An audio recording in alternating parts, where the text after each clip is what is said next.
Okay, second video, part two. Things to kind of consider um, when carrying or in that situation. Um, you have to use common sense. You have to use logic. Are there some people in this world that should not probably own a gun or carry? Yes, I agree with that. Are there some people that should go to the gun range a lot more? Yeah, I definitely think so too. Am I a marksman shooter? No.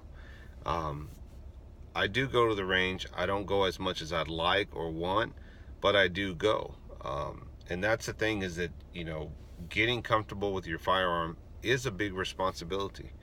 You've taken on the responsibility. Once you've made that purchase, you've taken the responsibility that, hey, I'm going to be responsible for this gun, and any bullets, projectiles that come from this firearm that go in a direction, I'm going to be responsible for that.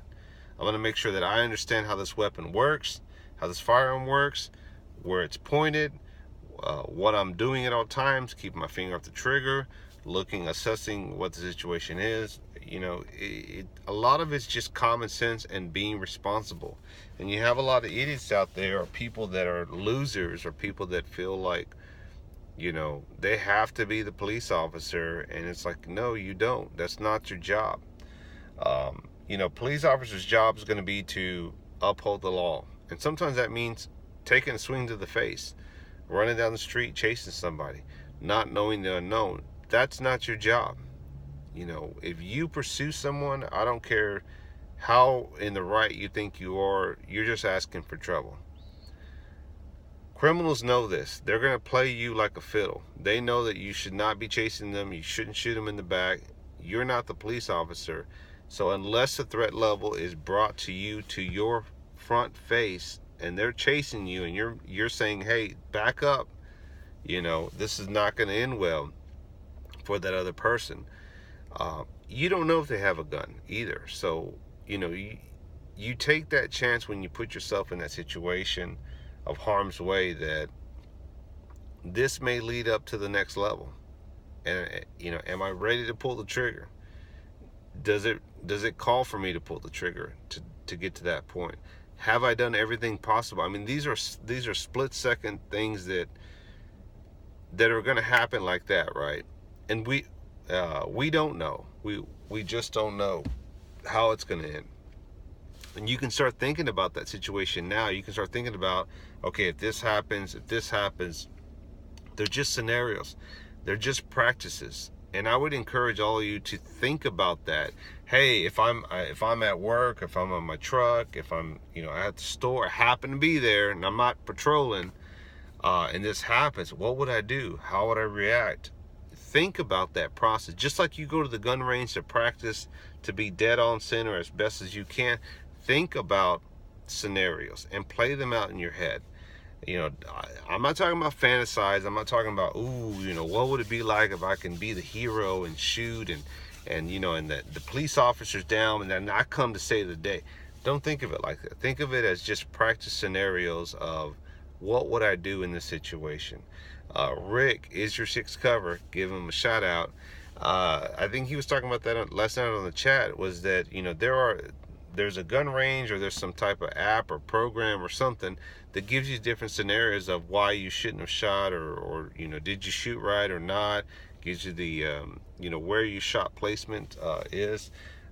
He'll have to elaborate on that some more, but think about those scenarios, because once you pull that trigger, you cannot pull that bullet back and say, you know what, I didn't mean to hit that person, I meant to hit that person, or maybe I meant to hit him in the leg and not kill him. There's so many variations to assessing a situation that they're going to look for holes in that argument when it comes to the DA. They're going to prosecute you because that is their job. Their job is to put another number under their belt, right? They don't care about your feelings. Their job is, they're hired, they're working for the state, they're working for that county, the city. They're representing them to say, hey, we have to go after you. And it's nothing personal. This is my job. They're not going to say, well, I kind of feel bad for you. Make sure that you don't have a lot of holes in your story. Make sure you've evaluated the situation, you've assessed it, you've determined, hey, is it a threat level? Is this risking my life? Are they bringing the fight to me, or am I bringing the fight to them? Um, the right thing to do is call the police, let them handle it. That's what they're getting paid for. That's their job. If somebody's beating down your door, somebody's breaking into your home or car, or has a gun up to you or a knife, and you're like, I'm gonna die here, then I think it's safe to say it's within your means to defend yourself.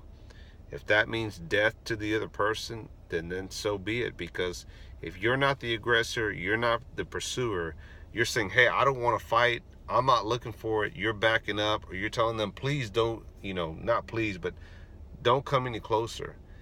If they make the decision to pursue you, that's on them. And it gets a little touchy when you talk about somebody that has mental issues or illnesses. Like, well, they didn't know better, they were on medication. Time and time again, I see these cop videos or shootings where I look at it and I'm thinking, I'm like, why was no one using common sense here?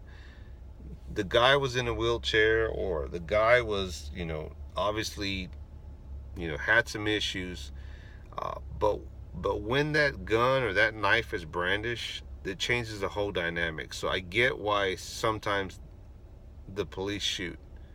When it's just an individual with no gun, they're just there and they just overreact. I'm thinking, where was the common sense? Did they go through the different levels? And maybe they need more training. I don't know. All I can tell you is what I see with my own two eyes. That's what people are going to be looking at if you ever pull your firearm and you make the news, or someone's saying, look at this dumbass, he shot this. They're going to look to see, was it justifiable? So think about your actions. Owning a gun is a great responsibility. It's not one to be taken lightly. I know we all like to make gun videos and have fun and shoot and like, look what I can do, or we want to share our gun range competition videos with each other, which is always cool. It's always awesome. But the reality is, when it comes down to self-defense, it is a serious matter, and I think most of you take it seriously. But it's not one to be taken lightly. With great power comes great responsibility.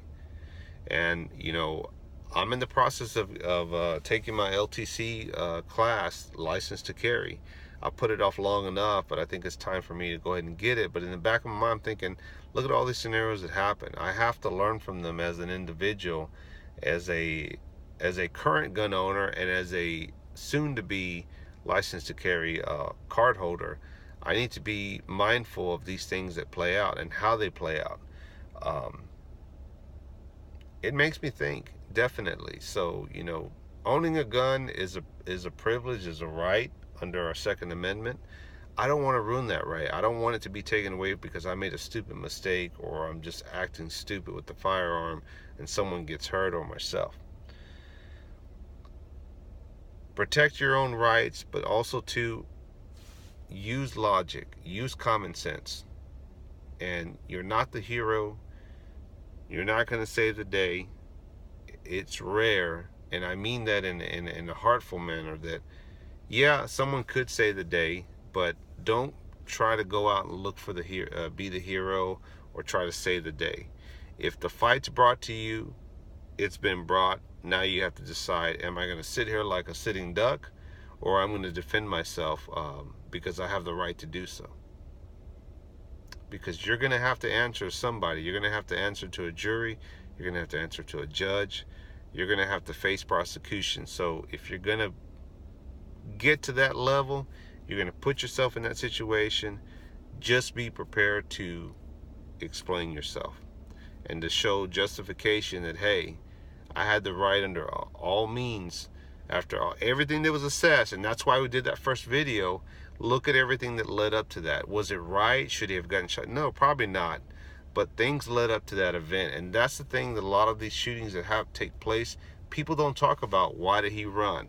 Why did he do this? Well, he shouldn't have done that. Think about it. I'm not saying wrong or right, just think about it. Red out.